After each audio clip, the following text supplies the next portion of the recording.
me out of here today, guys. Welcome to all the live viewers. Welcome replay viewers.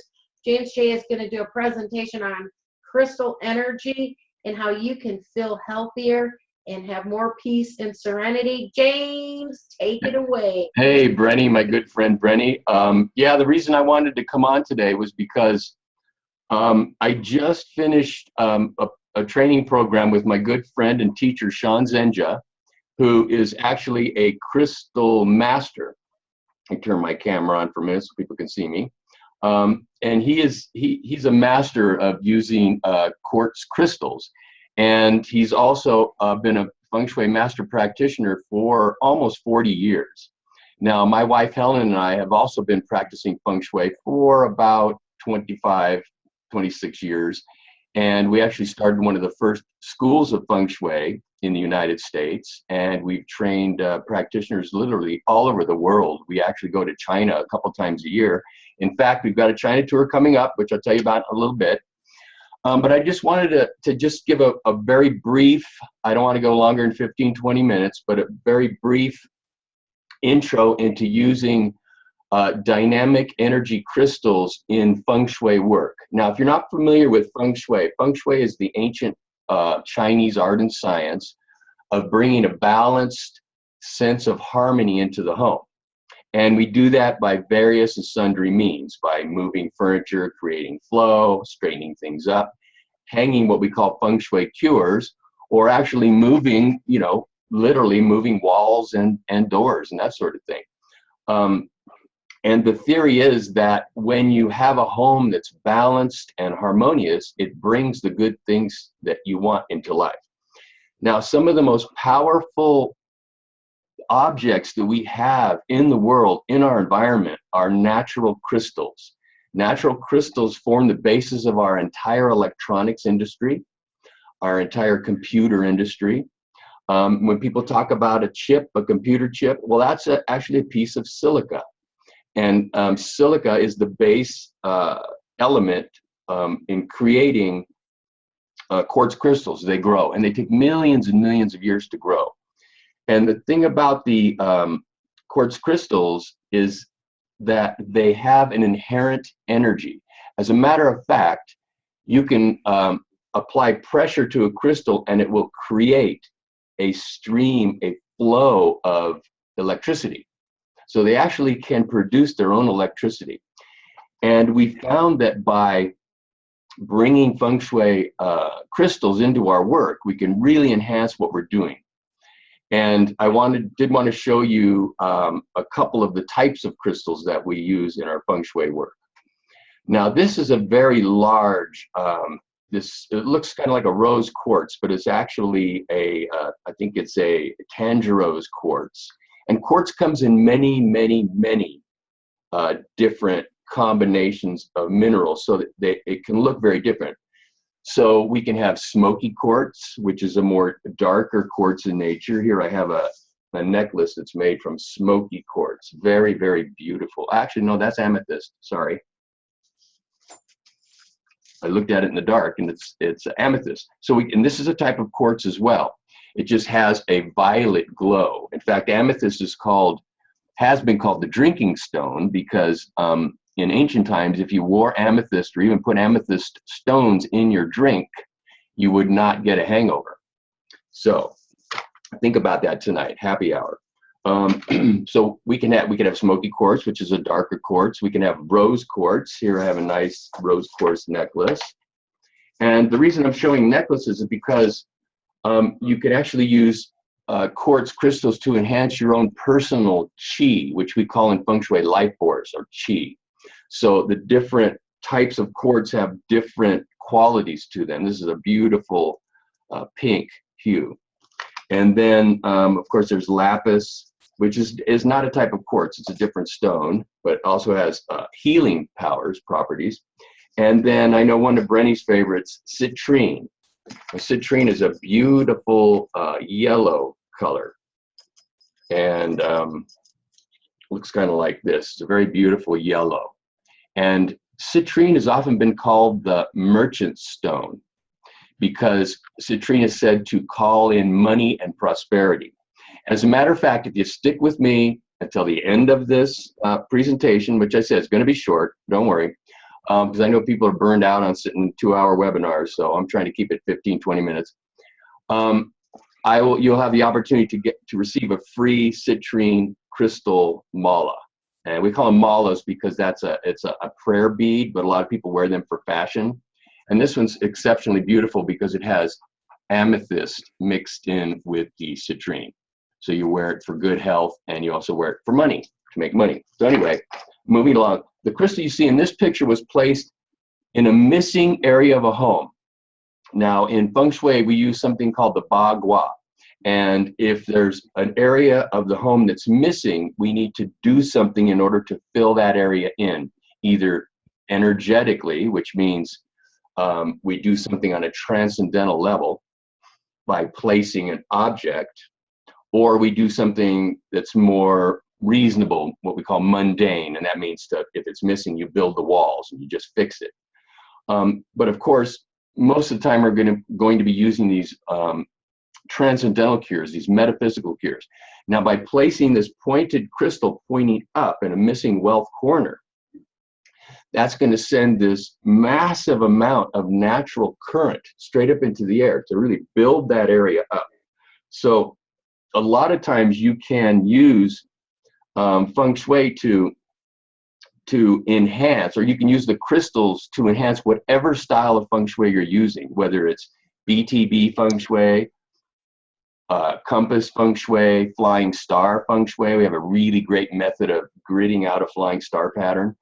And so regardless of the type of Feng Shui you use, you can add crystals in. And sometimes people ask me, James, can I get away from putting this bamboo flute over here? Isn't there something else?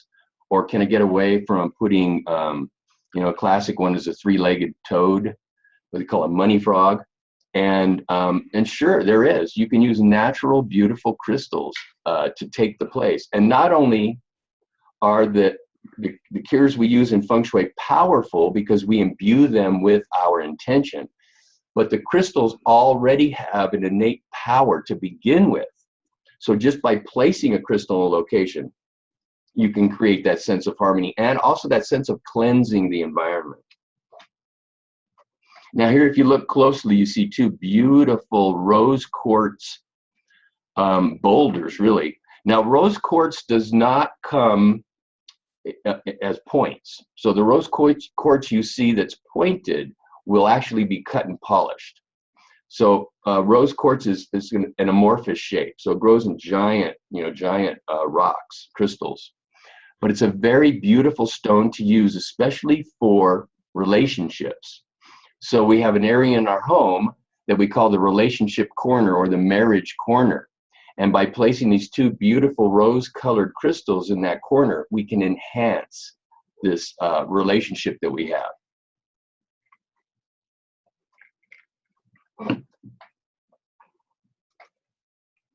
And we just conducted our very first international Crystal Energy Feng Shui Practitioner Training Program. And in the center, you see Feng Shui consultant and crystal master, Sean Zenja, in his beautiful, beautiful crystal gallery located in Sausalito, California. And so we began the day, this beautiful day. You could hear the waves lapping on the shore, and going into Sean's, all I can say is the place just glows. He has so many nice crystals in there. And his dedication for the past 15 years has been going to Brazil, picking out the best crystals he can find and bringing them back to the US and to Europe to use in Feng Shui work, and also to China. So we began the day in his shop, and he explained the various qualities of crystals. There's a lot of information. What type of crystal do you use for protection? What type of crystal do you use to generate energy? What type of crystal do you use for clearing? So on and so forth. So we went through all the different types of crystals. And then we spent a little bit of time making crystal grids. Now, a lot of people know about gridding with crystals, but there hasn't been a lot done with creating crystal grids for Feng Shui. And the beauty of using crystal grids for Feng Shui is that you don't have to use museum quality crystals. What I mean by that, see, I have let me grab one here. And now this is a very, very nice crystal, very expensive crystal. And so let's say you wanted to grid with 4 crystals like this. Well, it's going to cost you quite a bit. You can see the beautiful citrine color, very natural. It's a double crystal. It's got double points. It's very spectacular. But in Feng Shui work, we're lucky because crystals, and here's one.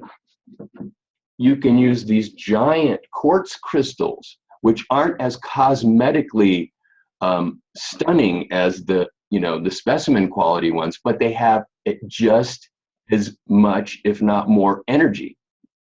So we can get away with buying, instead of buying a $500 beautiful museum crystal, we can now buy one for $50, which is even larger. And this type of crystal would be large enough to grid an entire home. And I'll speak about grids in a minute, or grid an entire property. And we did a lot of work with that during the course. You can also make small grids. So here we're making little tabletop travel grids. So if you're traveling, you're in a hotel, you could set up a grid by the door for protection. You could set up a grid under your bed, help you sleep. So there's really no limit. The simplest grids, we use 4 or 8 energy grade crystals in the 4 corners, or the 4 directions. So we'd have either 4 or 8. And you can either point them in, and right now I'm sitting in a pointing in grid. I've gridded, I can move my camera in a minute if I show you, I've gridded under my desk so that I would have a higher energy level and be able to think clearer during this presentation. So, and it actually is very helpful. So these little travel grids you can create. You can also use spheres in the center. It's not necessary, but a sphere in the center will help bring the energy in and then circulate it. Now you can also point your crystal grids outward, and that would be if you really wanted to expand. So I would say if a client asked me, I'm starting out this business, I really want it to take off, I would do a crystal grid expanding outward into the community. So that's another simple way of using crystal grids. So here, Master Shan Zenja is showing us how the various crystals that we use can create a different feeling, and you can actually feel it. We were using things like black tourmaline, which is a very, very powerful crystal for protection. And you can even get a little black tourmaline ball or sphere. And tourmaline is relatively inexpensive, but it's a very powerful stone. You can even carry it with you if you feel under threat, or if you're doing some sort of consulting work and you want to bring some protection. We use a lot of selenite, very beautiful stone, and then different size quartz crystals. So you can go from small ones to do like a little grid to the big, like I said, energy grade. And this is what we call our large energy grade crystals. And this is what we call our medium energy grade crystals. And you can see the beauty of this is you can buy a $25 crystal like this, and it can clear your entire house or your entire room. It's amazing. Or you can upgrade it to this. These are about 10 inches, and these are about 6. And these are about $50 a stone. So for $200, you can get an entire property. It's amazing, and you don't really need more cures. Now I'm going to go through a little bit more how you can use it. Put my grid back together here. So here we were making tabletop grids. Then we made some chair grids. Now we use spheres for this because we wanted to get a very spherical energy. We wanted it to kind of soothe our personal chi. And in Feng Shui, we always have our environmental chi. Okay, so that's going to be the energy of a building and a location. And then we also have our personal chi, and that's going to be the energy of us personally. And we want to enhance not only our environmental chi, but also our personal chi. So here we're enhancing our personal chi by setting up a small spherical grid with a nice piece of rose quartz behind for support. And each one of us sat in this chair, and everybody who sat in the chair had a completely, as I say, they had a unique experience.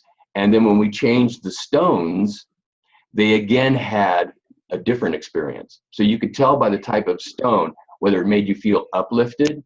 I remember there was one in particular that I sat in where my heart felt like, oh, like the night before Christmas, you know, I was just all excited. It just, all of a sudden, excitement came over me for no reason. Just, you know, just a regular day, a regular afternoon. All of a sudden, here I am. I'm really excited. So that might not be the type of grid you'd want to put under your bed when you're trying to sleep.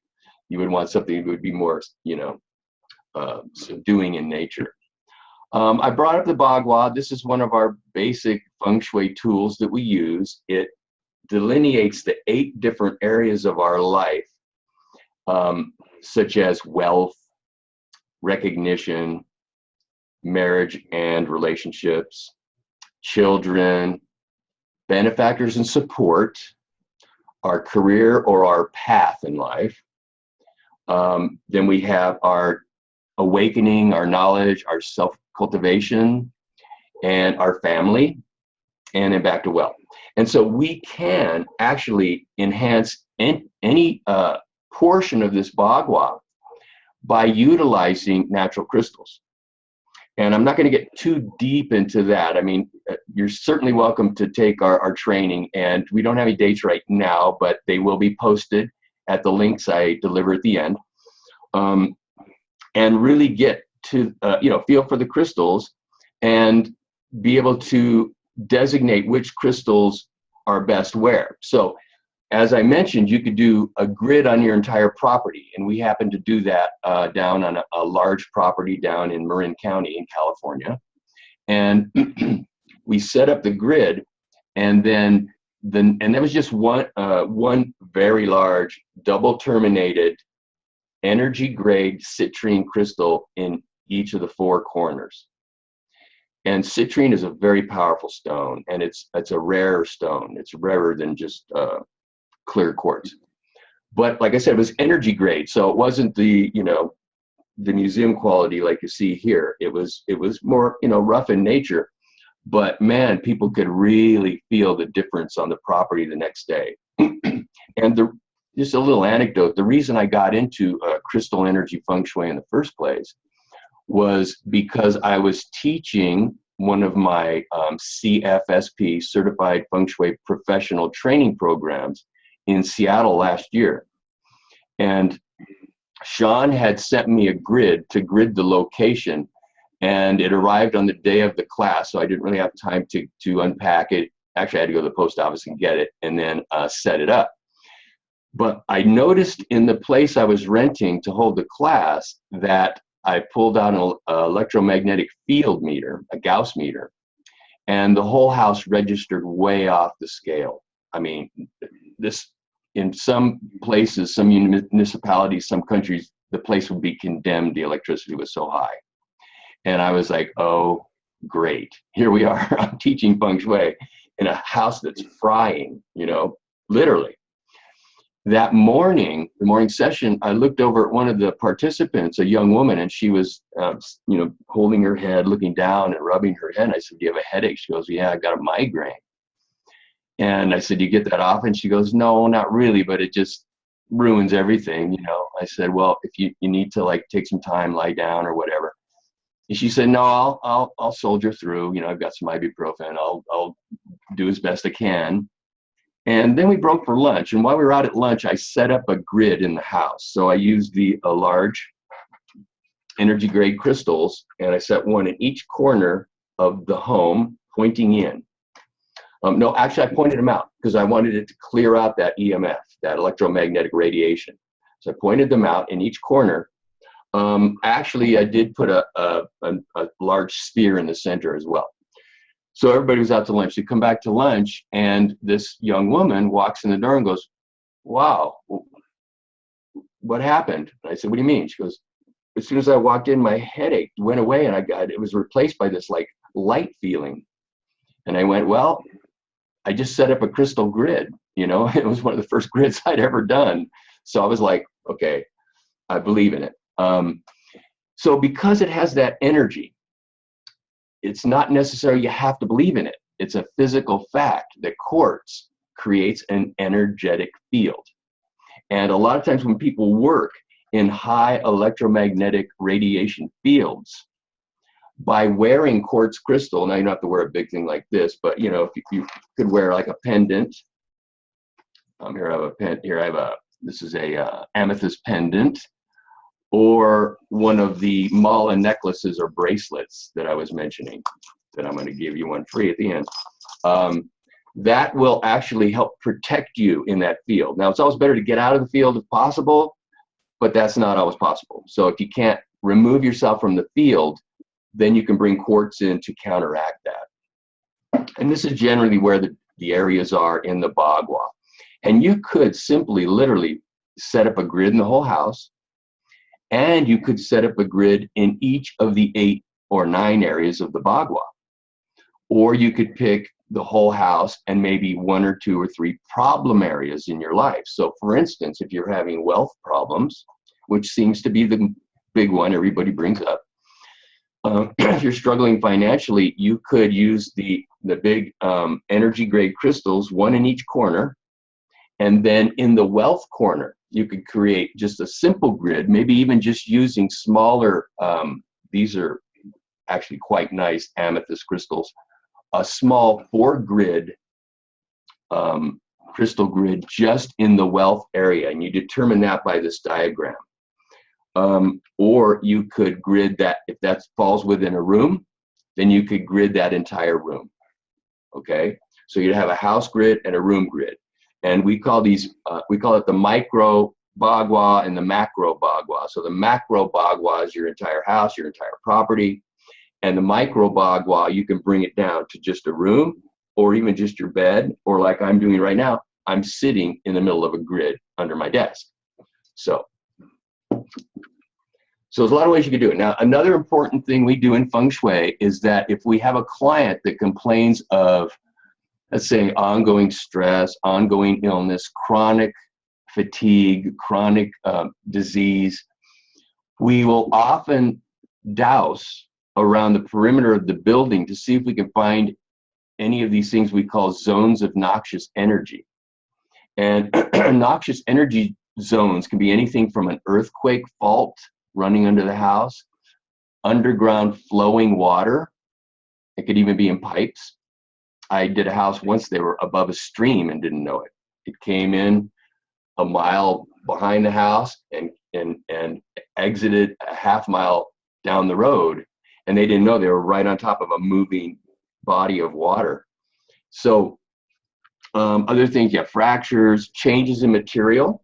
So you could have granite up against some other type of basalt or something, and so that causes stress. Also, the tides, the effect of the moon can pull pieces of the land at different rates, and that can cause an upset. So what we theorize is that these zones are sending some sort of noxious energy, toxic energy, deleterious energy into the habitants above. So very simple to fix.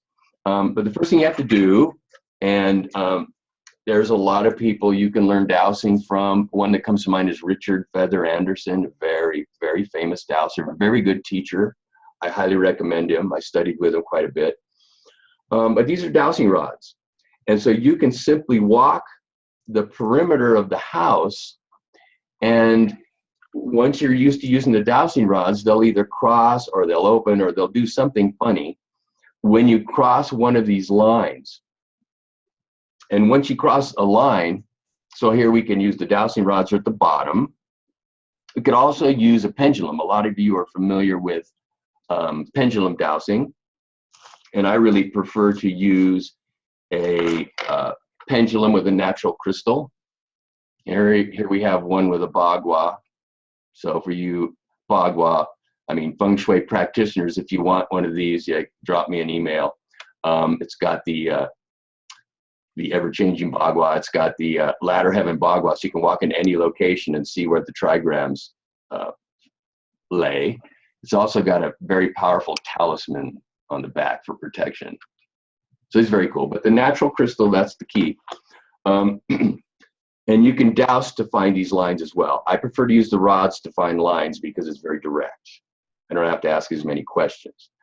Once you find the lines, then we're going to do something where the line enters and exits, enters and exits. And simply the best thing I've found so far to do is just place a nice big energy grade quartz crystal. You can point it up, straight up and down in the ground, or you can point the point back toward the source of the direction at which the energy is coming. So, for example, if you can see my mouse here, this bottom red arrow, if the energy is traveling this direction, and you figure out the direction by using the dowsing rod as well. You would place this crystal so that the point was pointing away from the house, pushing that energy out. And then if it's coming out the other side, then you can simply place it straight up and down. And that will, what that does is that once the line of force, whatever it is, hits the crystal, it breaks it up, disperses it. It disperses that toxicity. The line's still there, but things build up over long periods of time and distance. So we break it, and then we put one at the other side, and it continues on again. So in between the two crystals is where we have the noxious free zone. It's very simple once you learn how to douse and find these. And you can also put them in the house. So let's say a person sleeps on one of these lines, then you can put it on either side of the bed. I know Brenny's friend Werner does a lot of work with dowsing, a lot of work with noxious energies, and he has a lot of great tools to deal with. And a lot of them are quartz-based. So quartz is our friend. Quartz is our helper. So here we have this energy grade. This is an energy grade, what they call a Tangerose crystal. It's a very beautiful crystal, and that's the medium size. So this would be a good size, and this, as I mentioned, the one I showed you is probably 4 or 5 inches, right in that area. And that would be good to do an entire room or a small house. And then we start getting up to larger ones, like this one. It looks a little darker there. It looks more like smoky quartz. It probably does have a little bit of smokiness in it. We use these larger ones to do a larger house or an entire piece of property. Okay. Then we can also bring in spheres, which spheres help to harmonize. Whenever you feel some sort of disharmony, bring a sphere into the center, and that tends to harmonize everything. And we're almost done here. This is natural amethyst on I don't know if it's your right or left. I think it flips.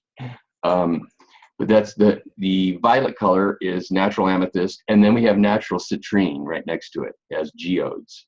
Very beautiful, very powerful. And this is in a wealth corner. So both amethyst and citrine are the most powerful wealth generating stones. Then this is a beautiful amethyst crystal mala. And it's got 108 amethyst beads with a couple spacers. And these are traditionally used to count prayers, but they're also used to bring protection to the person's life force.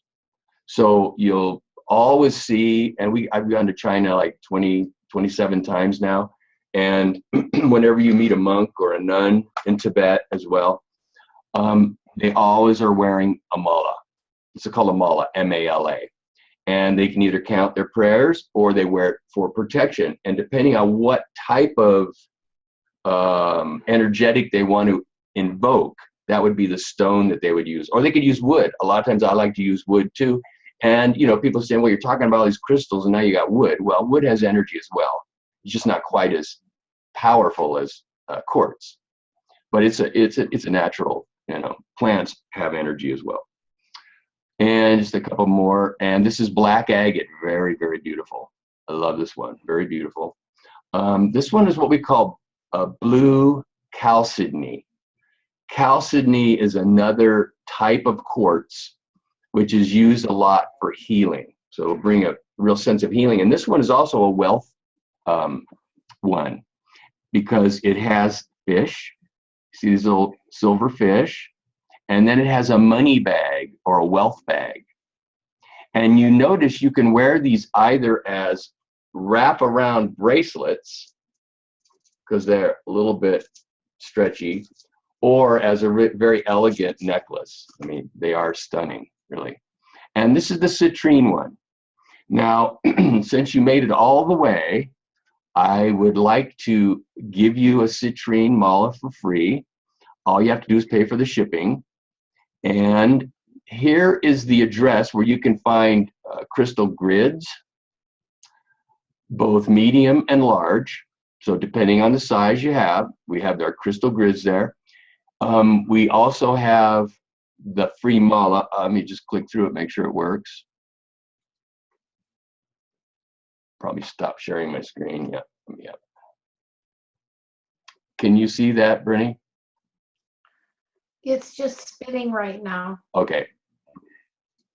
I have to reshare. Just give me 1 second. And that should do it. So here we have this beautiful citrine mala, and the shipping's $11.95. The mala costs $50 normally, so it's a great deal. And it takes 7 to 10, 12 days to get it. So they ship it by ground, of course. Here are grids. The medium one is 127, and that includes the shipping because they're pretty heavy. So we included the shipping. The large grid is 227. So for the medium grid, you're paying about $25 a crystal. And that is a bargain, believe me. If you go to any crystal shop, you won't find that. And the large one, this sucker right here weighs over a kilo. And this one is $50. So for these 200 plus some shipping. So shipping is included. I just wanted to mention real quickly too that Helen and I are going to China next month. If you want to get in on it, we have a couple spaces left.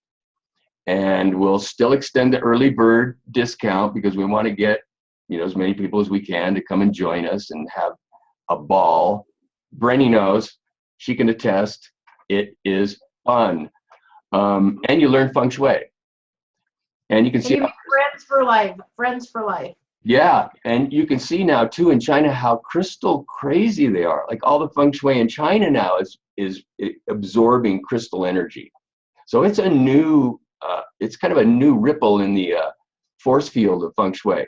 I just wanted to mention that China, and then I do train, my wife Helen and I train people to become expert Feng Shui practitioners. If you missed that link, it's let me go back. It's bit.ly.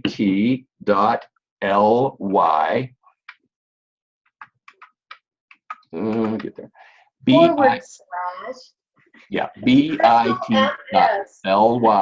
dash crystal FS, crystal Feng Shui, crystal SF.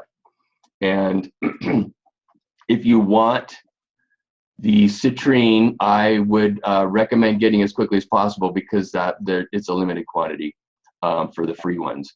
And you just click on get your free citrine mala, and that'll take you somewhere. I'll have to fix that. It's supposed to take you to another place. And he'll be going to China, so you want to get your mala before he takes off. Yeah, exactly. And my friends at Dream Mala are providing all these malas, and just wonderful people, Buddhists. They just want to spread compassion one mala at a time. Will you go back to that link?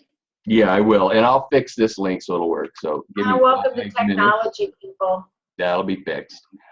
Yeah, so again, it's bit.ly/crystal FS. Bunch of little stuff you can go check out on your own. Thanks, everybody. Thank you, all you Facebookers. Thank you, all you Scopers. Please share this out. There's somebody who wants to find out about this crystal training, and it's free. All right. Thank you. All right. Thank you, everybody. Bye-bye. There he is.